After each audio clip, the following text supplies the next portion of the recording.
And last but not least, a surprise player to make the good. This is a great learning moment for her as a player. If Caitlin-Clark is the sun with her gravity, then Lexi Hull. Next up for the bad is a play that I swear I'm going to keep harping on until the Fever hire me. Chelsea needs lost. She needs Dora the Explorer to save her. As AB just welcome Fever fans to the good, the bad, and the delirious. I'm your host, Paddocast. This is a juicy episode as we dive into how the Fever were outcoached, where they can make improvements for the playoffs, and you Lexi Hull fans won't want to miss the reason why she is a critical piece of our offense. Let's dive into it. Hey, you. I'm a brand new channel, so if you enjoy my content, please leave a like and subscribe. I'm trying to hit 1,000 subscribers by the end of September, and it's been a blast engaging with all of you in the comments. Your support is greatly appreciated.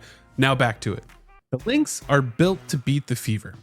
They have great interior defense, unlimited legitimate outside threats, and lover or hater, one of the best coaches in the W. It all starts with Queen Fee. She's a monster on both ends of the court and one of the most stoic leaders in the sport.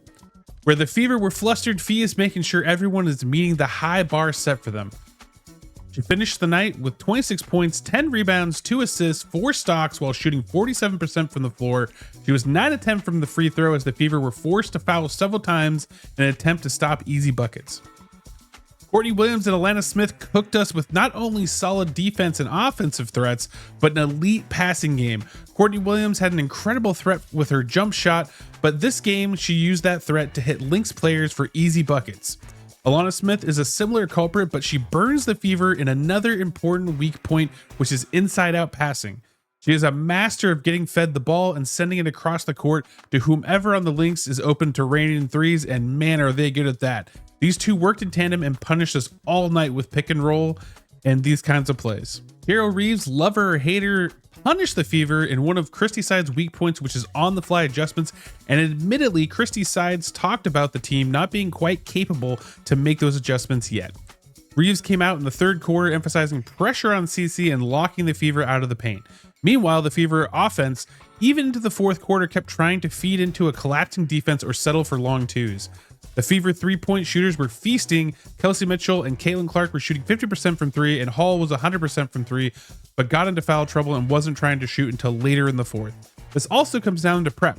You can clearly see the defenders on Caitlin are focused on passing lanes and paying attention to the best third option for three on the Fever, Lexi Hull. Overall, a great game plan by the Lynx, but the Fever can learn a lot from this game, so before we get down on ourselves, let's get into the good.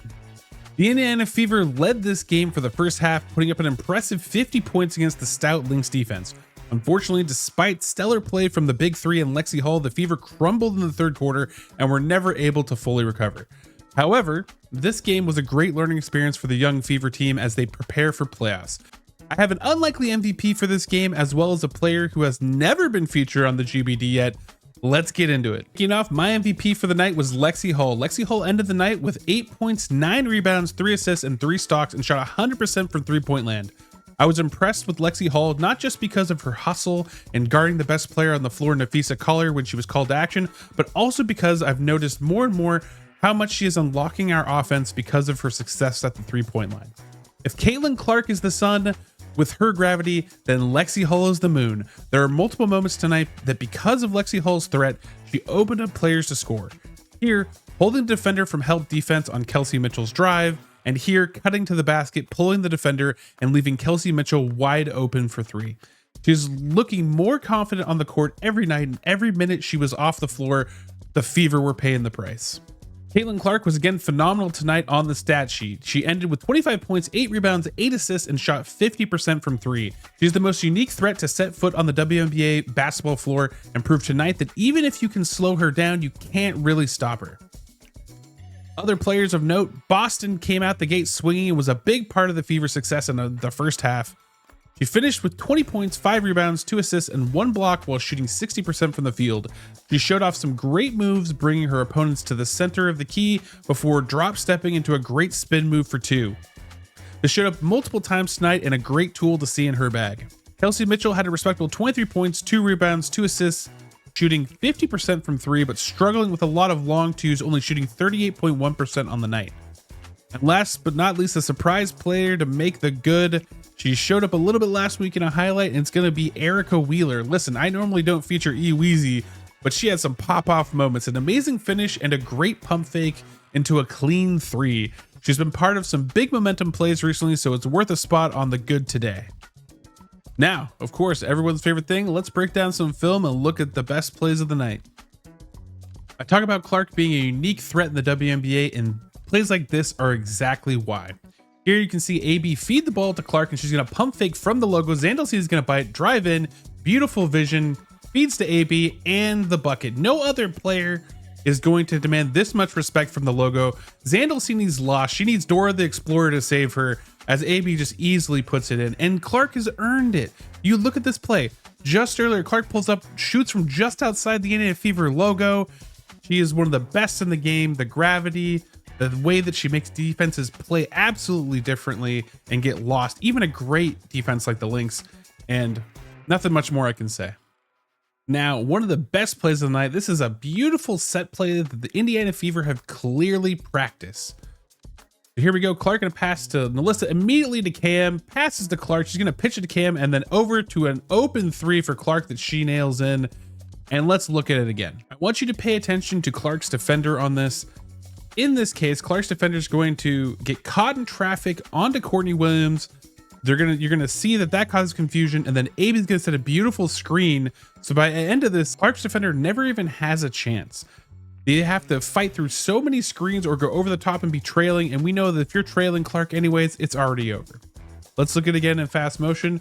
There's a pass, watch the defender, has to dodge Melissa Smith, go underneath her own defender, and AB, just no chance.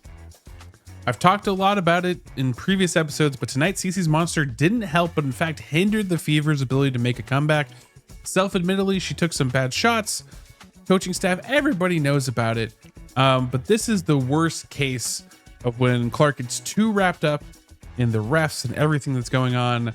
And I've chronicled the downfall for you, and this span mainly about from the end of the second quarter through a good chunk of the third, and then kind of the final nail in the coffin play, even from CeCe's own admitted viewpoint. So let's walk through it. Now we're gonna kick it off with a pass into nowhere by Clark. You can see the body language already sagging to the floor.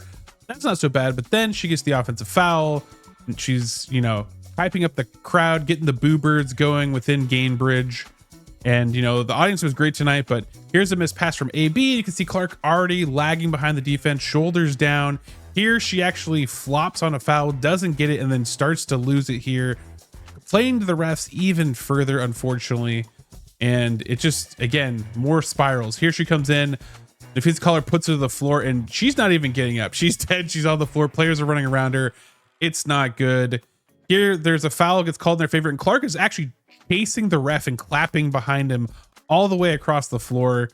And here, the expletives are getting dropped from earlier. She's losing it. She's not focused on the game. And finally, this is a great effort play from Clark on the steal from Alana Smith. But you can see she's already locked in this pass to Temi way before, and there's no chance for this pass to go through. And unfortunately, Clark just down the stretch, just, you know, because of mainly mental issues in the third and what was going on, she just really lost herself in this game. It's a real shame, but I know she'll bounce back. I know that they're gonna have a great talk about it. This is a great learning moment for her as a player. One of the key moments that, like, this can't happen in the playoffs. You're the leader. You have to get it done. You have to be an example. Next up for the bad is a play that I swear I'm gonna keep harping on until the Fever hire me or something changes, because I'm tired of end of quarter plays being so garbage for the Fever, and I don't understand how we can't figure this out. It's been multiple games now, back to back, and it's like either time pressure or just there's like no ideas. And I'm gonna run you through this play, and we can talk about it. All right, so Clark's gonna bring the ball up. She's gonna gamble on a drive. It's not gonna work out. Then we're gonna have an ugly pass to Kelsey Mitchell, who's then gonna kind of dribble it out and does what Kelsey Mitchell does and take a long 2, which is ill-advised. There's not really a chance. Lexi Hill tries to fight for it. Nothing doing. And really, like, what I want to talk about is, and this is just like, there should just be like an easy scheme to follow. Okay, there's so many players are just standing around and they're not doing anything, and this weird kind of ISO ball with like no action, no screen from Temi. Like, I don't know what we're doing. Players should be moving on this play, and it should be like a route tree, like a options tree that you have, which is Caitlin Clark and Kelsey Mitchell are number 1 and 2. Either one of them is driving. dishing, passing to whoever's open. And then Hall is option number 3 in her favorite spot. You can even see the player sagging down, and it's so painful to watch this over and over, night in, night out. And it's like, I know that it's one, point in a game at the end of a quarter, but these are big momentum plays. You want to go in at the end of the quarter like jazzed up. You want to be fired up. You want to be like, yes, we put that exclamation point, because momentum matters. And the constant, just like, we have great offensive plays and then we don't know what to do when the clock is running down, it's near the end of the quarter. I'm over it. So hopefully they fix it. I want to see them change. I want to see some better plays, some ideas for next game. If not, I'm open for consultation. All right, now it's time for the Delirious. This is the questions I still have, the weird things that happened during the game. And in this case, it's the reoccurring segment of, we're going to review the refs, because obviously it was a big point in the game. It was partly led to Clark getting, frustrated and bringing the team down. The Fever kind of like losing their momentum and composure. So I'm going to walk through some of the key fouls that happened and just tell you if they were wrong or right. So we're going to kick it off here with Lexi Hall getting absolutely jobbed, because she went straight up and she gets all ball here. She's beside herself. I'm beside myself. I don't know what the refs were seeing and calling here. Not really a block in my opinion. Next play, we're gonna have Melissa Smith. She gets fouled going to the hole. This should have been called, but the refs just seem to not just want to swallow the whistle when it gets late in the quarter, as it's the end of a half. Here, Clark actually going to be called for offensive screen here, or foul, and it's a little bit ticky-tack, but honestly, she kind of like leans into her, impedes Nafisa's progress. I can see it going either way. Here, Kelsey Mitchell and Lexi Hall get jobbed. You can jump stop and you can stride step in the WNBA, and Lexi Hall gets a 3 erased, and that's just brutal. And here, because I'm not biased, Clark flops here and she wraps up around Alana Smith. You can see her hug Alana Smith right here. This is on Clark. She can flop all she wants, but that is on Clark. And she kind of crashed out after this dropped the F-bomb. And really, sometimes the refs are very inconsistent. As you can see, a lot of calls here I disagree with, and some of them I'm like, I can kind of see it. It's probably not going to get fixed this year. But until then, you're probably going to see this segment every Delirious. And that wraps up this episode of the GBD. Thanks for watching. Please like and subscribe. Leave a comment down below on what your favorite moment from the Fever Lynx game was. And remember, you're going to be amazing today because you are amazing. Catch you next episode.